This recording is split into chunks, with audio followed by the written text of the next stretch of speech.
We are going to have a great show today with my guest, Dr. Esther Critch. We will be discussing raising a child with chronic medical needs. We won't be focusing so much on the technical or medical aspects because those are so varied depending on the child's chronic disease. But instead, we want to talk about life and family and school and all the other things that are involved in raising a child with chronic medical conditions. So please send your questions to us through the Facebook comments section. So I want to introduce Dr. Critch. She is a mom of 4 children. She's a pediatrician, and she's also the co-medical editor of the Mayo Clinic book, Baby's First Year. Dr. Critch has previously worked as a general pediatrician, and she now brings her experience to Mayo Clinic Children's Center through working in a multidisciplinary clinic that sees children with complex medical needs. Dr. Critch, I'm so excited to have you here today.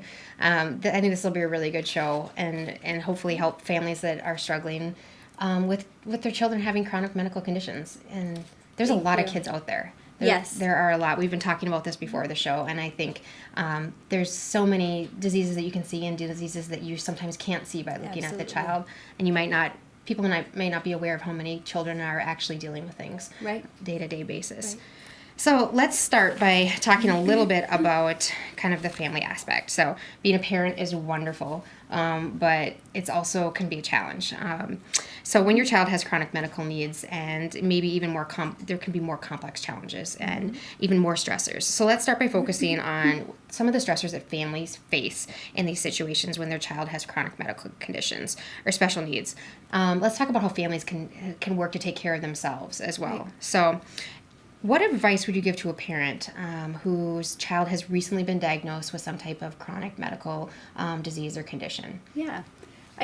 I would say slow down a little bit. Mm-hmm. Take that time just to let yourself be, relax, allow yourself to have whatever those feelings are that are coming to you, whether that's grief, anger, fear.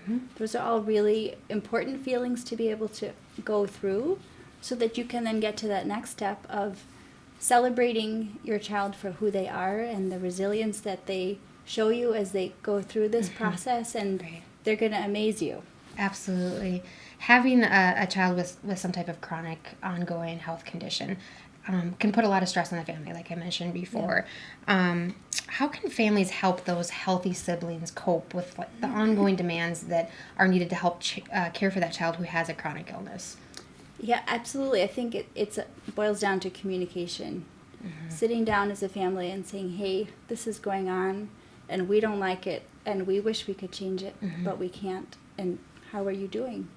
Have that conversation with your kids. And then as you things settle down and as you get used to this new life that you have, then figuring out how can we celebrate each child for who they are and celebrate those healthy kids and take the ill sibling along to whatever the healthy kid is doing and let those healthy kids be involved in helping to care for their ill sibling. Those kids are going to bring out joy from both sides, and that's super important as a parent to help keep you inspired. Absolutely. What about having special time still with the other children? Yeah. Because sometimes there can be a lot of time that can be invested in making sure the child with some type of chronic illness is getting all their needs addressed as well. How would you suggest that families build in those kind of times or events? Yeah, I think it really depends on what's going on with the child with the chronic condition at the time. Right. And what's going on with your healthy child at the time. It can be as small as carving out just a little bit of extra time and saying, hey, we're going to go and we're going to sit in this chair separately and we're just going to read a story together. Or it can be something big, like we're going to take a trip. But those big things aren't always realistic. So bearing in mind that you can create small moments on an everyday basis and validate each one of your children. Yep, and the feelings that they're feeling at that time are so important in validating them. Yeah. One thing that I tell parents a lot about is you may be creating those moments and trying to have individual time, but sometimes the kids don't recognize in it, so you actually have to point it out to them and make a big deal about it and say, in a couple minutes we're going to do special mommy son time, and making a big deal about it because they really find it a bigger deal in those situations, and it means even more to them. So. Or for an adolescent or an older child saying, hey, I really want to spend some time with you What would you like to do with me? Exactly. Give them the option, and it feels more meaningful to them sometimes. Absolutely. What are some things that families can do to help create a healthy family dynamic in these situations with kids who have chronic illnesses? Because sometimes the family dynamic can be shifted, and there's so much focus on that child.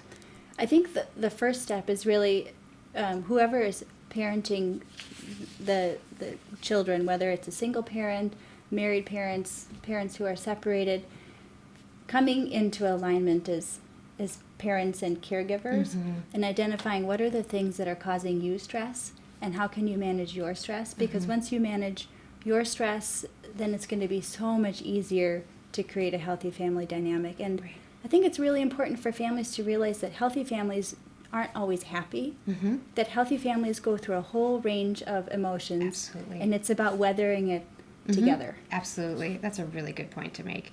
No one's life is happy and rosy all the time. And sometimes, even with social media, we only see like the happy moments and the good moments and stuff. But other families are going through trials as well. And once you are honest with yourself and you are true to what you are actually feeling, you're freed to a certain extent, and you can move forward. And absolutely.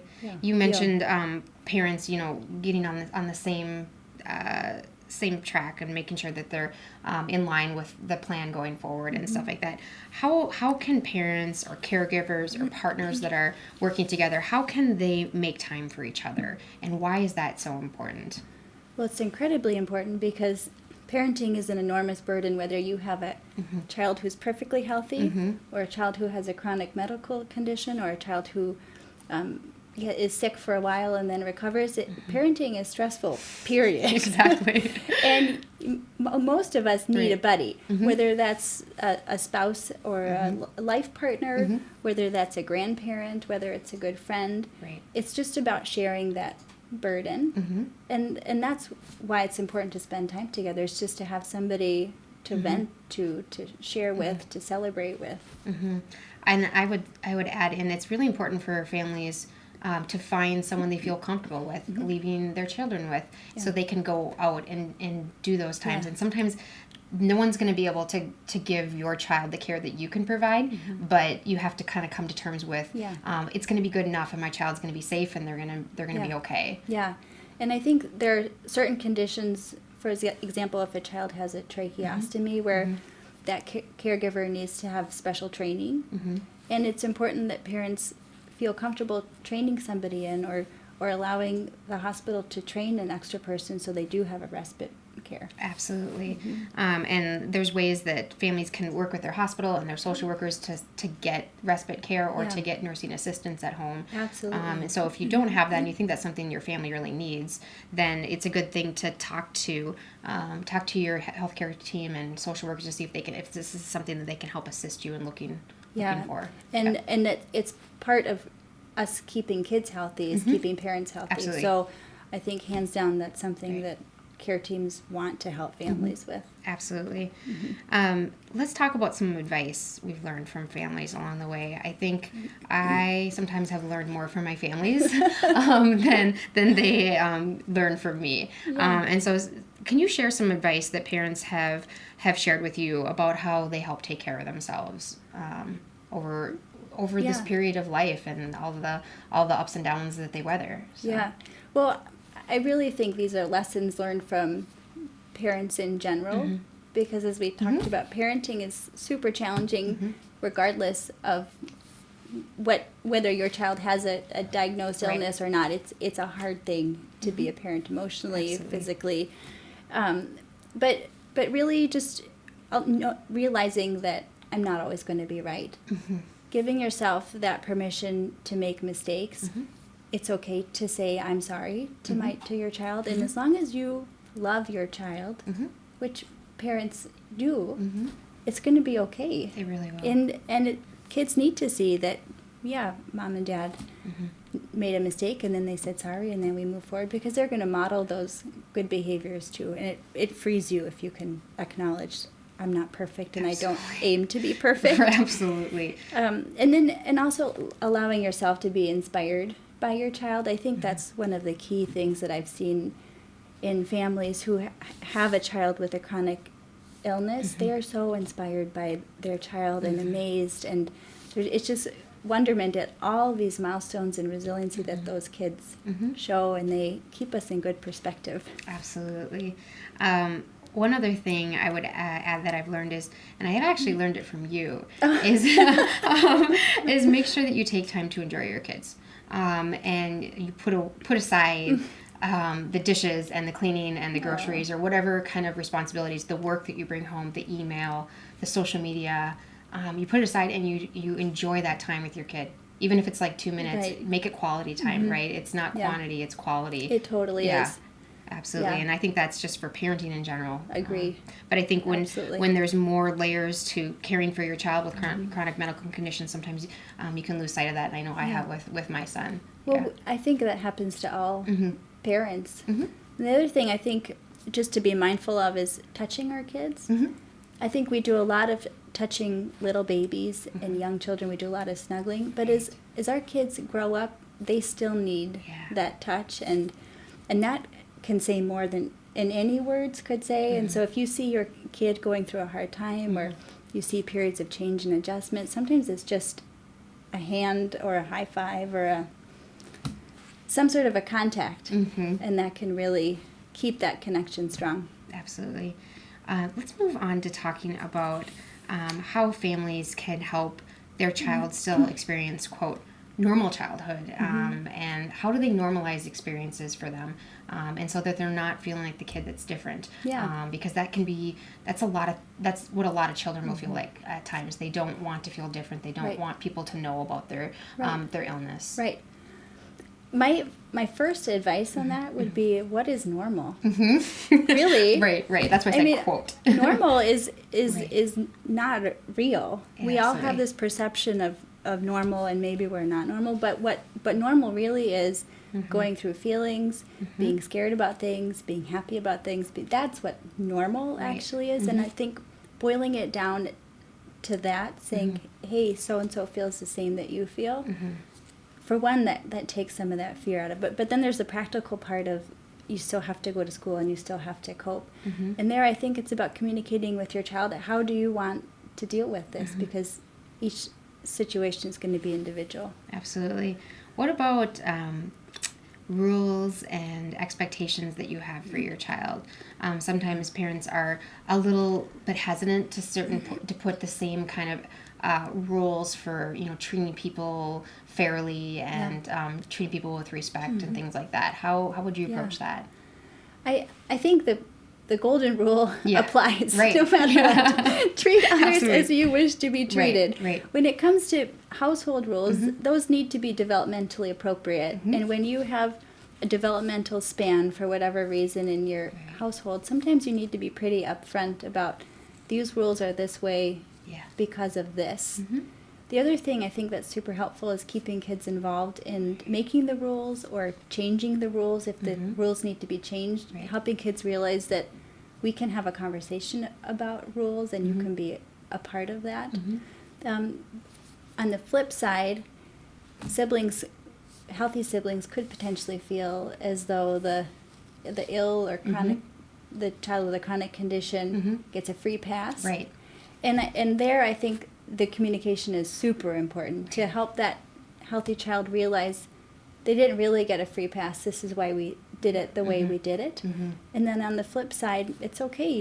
If you have a child with a chronic condition and they misbehave, you can still have a consequence Absolutely. for misbehavior. Absolutely. And I think it's especially hard when parents are going through a time where their child is struggling with their mental illness, especially because they don't want to do anything that would make their child's mental illness get worse. Right. But having rules and expectations to them are actually helpful, Comforting. And kids thrive under those. So it's okay to have those within reason, right? Right, and it's also okay to have conflict in a family. Absolutely. And that's one of the things that I know I struggle with. I want our family to be this happy, peaceful haven where our kids come home from school and share all their wonderful adventures and I could praise them, but that's not real life and that's not really how it works. And so if you have a child and you're having conflict, that's also okay. But it's about apologizing if you're in the wrong. Right. It's about still showing love despite the fact that you have a conflict. You can move on. Very good point. Very good point. What about taking vacations or trips with a child who has a chronic illness, especially when you have children who may need tube feeding or tracheostomy tubes and things like that? Yeah. Families always, or not families always, but some families will say, is it okay to take a trip? Is it okay to take a vacation? How do I go about doing this? Well, Yeah. I would say, yeah, of course it's okay to take a vacation. I might say, think about what you want out of that vacation. Maybe you actually need a break. Maybe you need some time with the healthy sibling. Maybe this is that time to really shower some love on that healthy sibling and recharge yourself so that you come home full of love and full of energy and not tired out. For that child with more time-consuming medical needs, and it is tiring to take care of somebody all the time. And you don't always feel happy about it. And so sometimes you need to, just as you said earlier, take that time away and that break. So I think it's about what do you want out of your vacation. But absolutely, if it's a family vacation, you want everybody to come, go for it. Yeah, and there's ways that you can work with your care team on making sure that you have extra supplies that you might need during these trips. And I sometimes will tell families that, you know what, wherever you're going, they have a great children's hospital and a good medical resource. So if you need it, you know, just because I'm not there with you or your medical team isn't, there are people that can help you if you do run into some type of illness. And your doctor can help you decide, is this a good time to take a trip? Or maybe we need to stabilize some things before you're ready. Absolutely. And so those are good questions to share with your doctor about when is the right time for it. I agree. So let's talk about how families can move on to about advocating for their child. And you mentioned that you see families doing such a wonderful job with this and being so inspired by their child, and this gets them to want to advocate even more and make sure that their child is receiving kind of the care they need in those situations. What advice do you have? Well, some families choose to advocate on a national level. They get involved in big organizations and they go to meetings. And for some, that's really informative and they find great friendships. And I think that's awesome to do that. For some families, it may not be financially feasible. It may not be what they really want to do. It may not work for them from a time standpoint. But there are other ways to advocate within the community, linking up with community members who maybe have a child with the same condition or maybe are going through some of the same feelings with a different condition. And social media has been a fabulous outlook for a lot of families in that way. There's a lot of support groups, you know, even on Facebook that families can find to be beneficial, to bounce ideas off and share feelings and just get new information. Maybe somebody did go to this conference and they have something to share. Right. What about advocating if you feel like something's not going right for their child in the medical setting? What ideas would you suggest to them and how to bring things up? Yeah. So my view is that parents are bring us clues, and we are the detectives. So that's how I think about it. And so your job as a parent, if you see something, bring us that clue.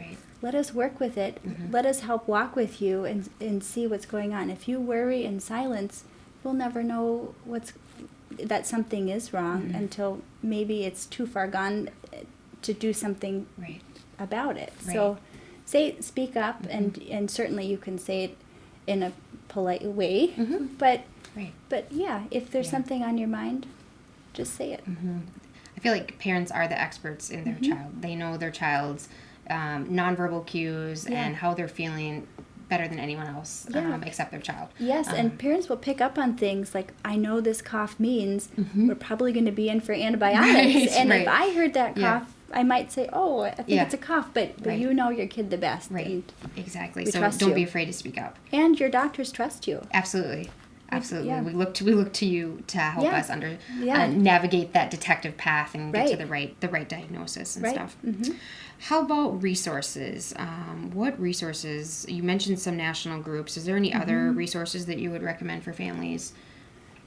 Resources are to a certain extent dependent on where you live. Yes, and where you are able to get medical care.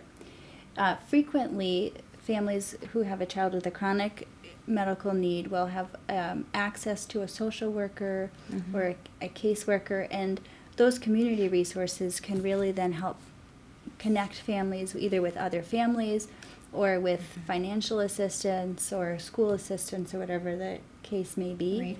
Here at Mayo, we also have nurses who help coordinate appointments for patients because the appointment burden can be really, really heavy. Really, And it can be yes. hard to get to all of your appointments and remember, especially if something's been changed. So we happen to have that resource here, and other hospitals have that as well. Right, absolutely. Let's switch gears a little bit and talking about more specific how the child is dealing with and coping with their chronic illness. What advice would you give to maybe a child that's entering school age in regards to helping them deal and cope with those kind of chronic issues? And I know that it can be different school age versus middle school versus high school. It's there's different probably advice for each age. Yeah, I think it comes down to, just like you said, each child, and not only their chronologic age, but their developmental age, both socially and emotionally, and that can vary quite a bit.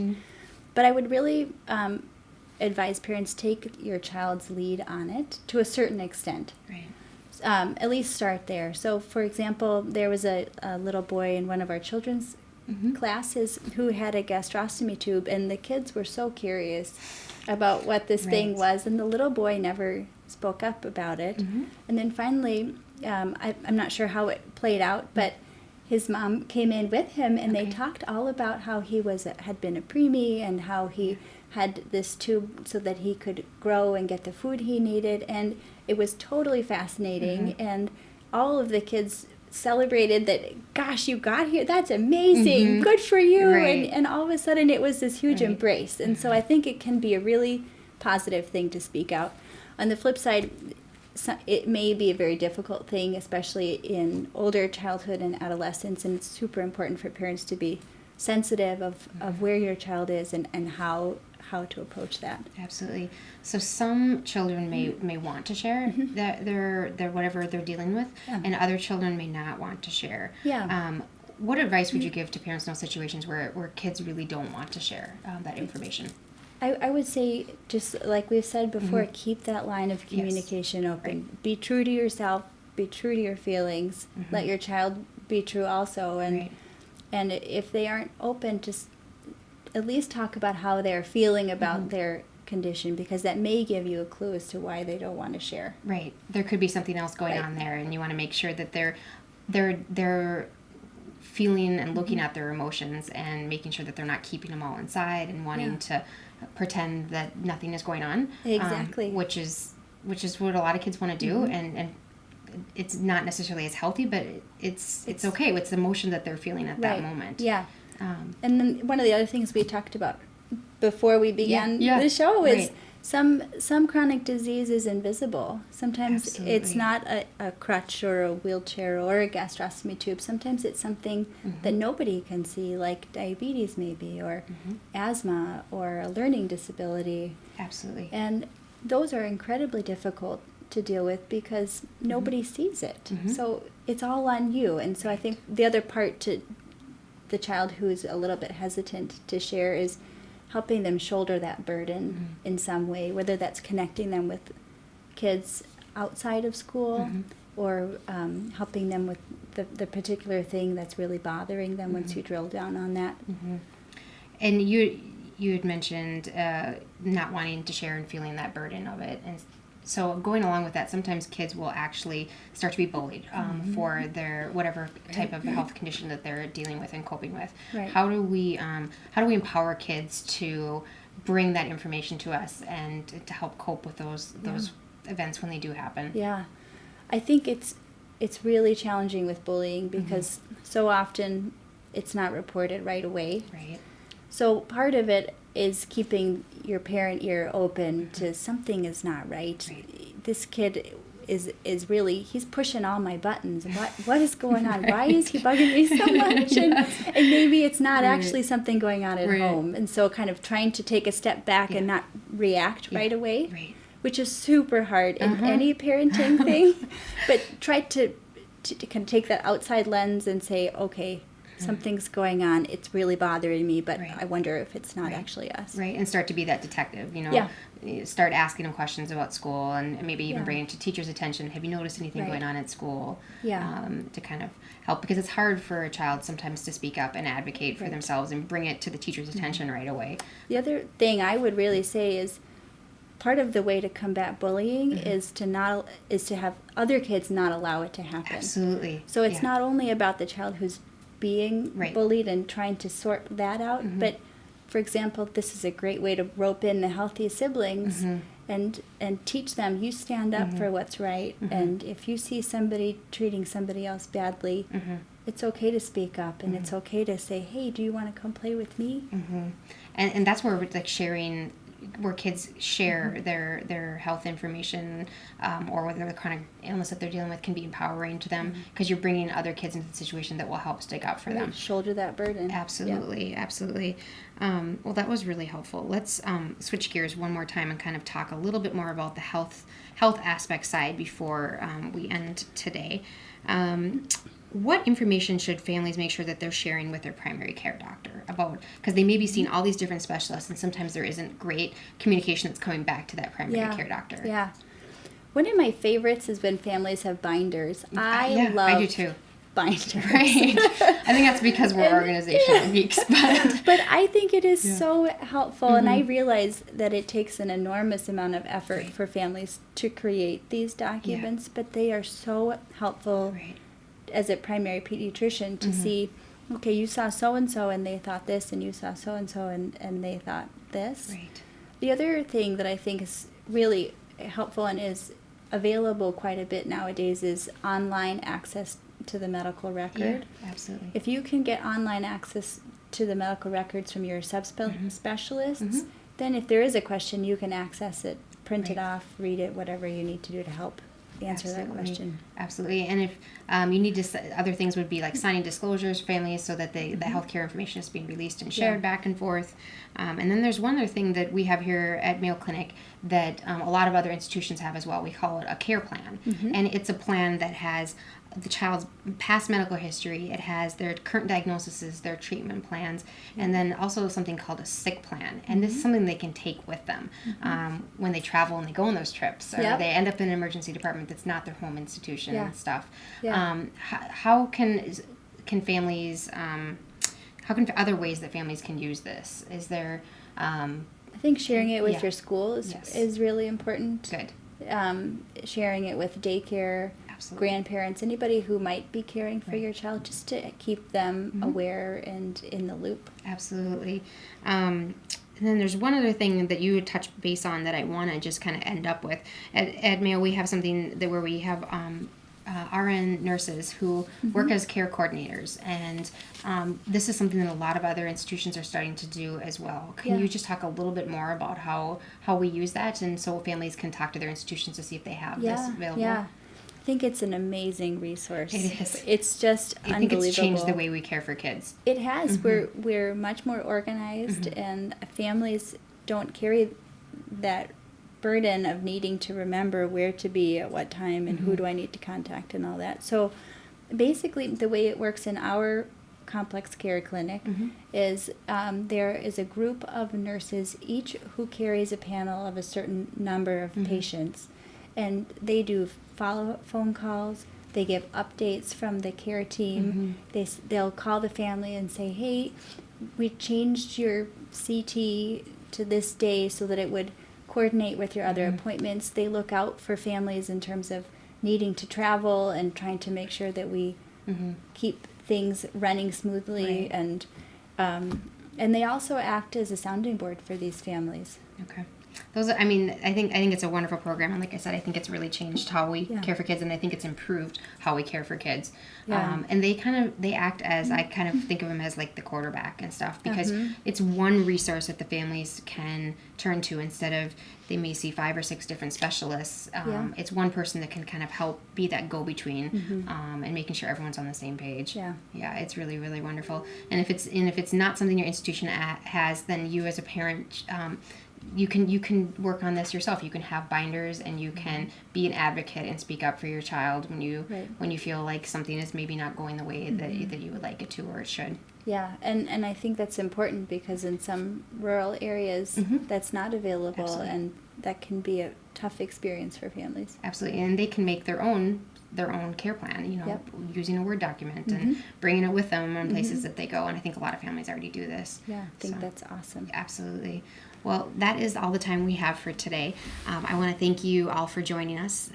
Next, in 2 weeks on March 16th, we will be talking about fertility preservation. And this will be talking about the different ways that we can preserve fertility for children who at a young age may be undergoing chemotherapy that may be detrimental to their reproductive health. And it's going to be great. Dr. Asma Jabed is going to be on, so please join us on March 16th at 10 a.m. Central Standard Time. Thank you all for joining us today, and have a great day.